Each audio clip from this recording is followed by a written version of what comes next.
dia, valentes do Altíssimo. Nesta manhã, a nossa meditação está no Salmo de número 139.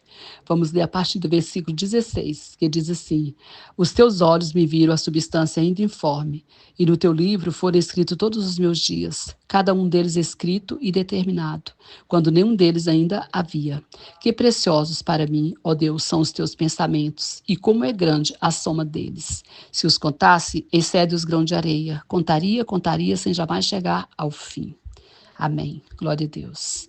Amados, nesta manhã, o que eu quero dizer a você é que todos os seus dias foram escritos pelo Senhor e foram determinados por Ele. Então, não fique desesperado, não fique angustiado, achando que isso que você está vivendo, que você está passando, é algo que veio do inferno, que veio de uma forma determinada por Satanás. Não.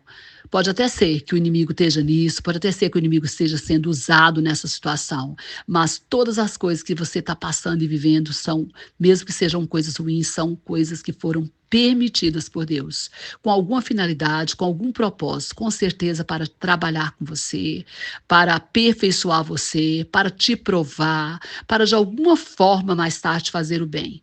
Eu estou falando de pessoas que são filhos do Senhor, pessoas que conhecem Deus, pessoas que obedecem Deus. Não estou falando do ímpio, não. Estou falando de você que já tem uma decisão com Cristo e que caminha com Ele. A palavra do Senhor fala que todos os nossos dias foram escritos por Ele, determinados por Ele.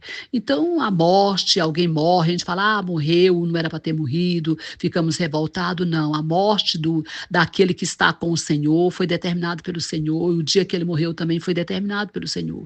O diabo não mata o filho de Deus, não. Eu acho que o diabo, né? Acho não, o diabo tem poder de matar o ímpio, mas o filho de Deus, não.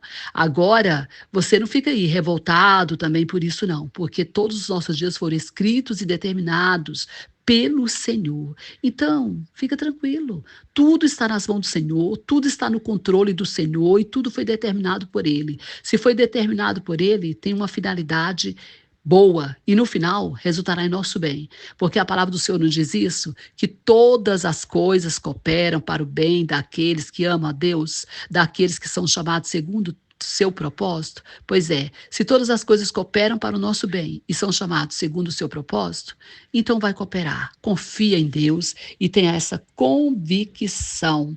Você foi chamado para um propósito e Deus fez todas as coisas para o seu bem, ainda que você esteja passando por situações que são difíceis, ainda que você esteja passando por provas, ainda que você muitas vezes esteja sofrendo situações que são de pressões, né? E às vezes até mesmo de opressões malignas. Mas em tudo isso você é mais que vencedor. Só que você tem que entender que você tem que buscar o Senhor e se fazer vencedor através de Cristo. Amém? Porque a sua vida não é um barco que anda por aí sem remo, não. É um barco que anda com remo. É um barco que tem um piloto e o piloto é Jesus. Amém? E esse piloto, ele te leva na direção certa. Que Deus abençoe você, sua família. Que Deus abençoe o Brasil e as nações. Pastora Vênia, Goiânia, Goiás.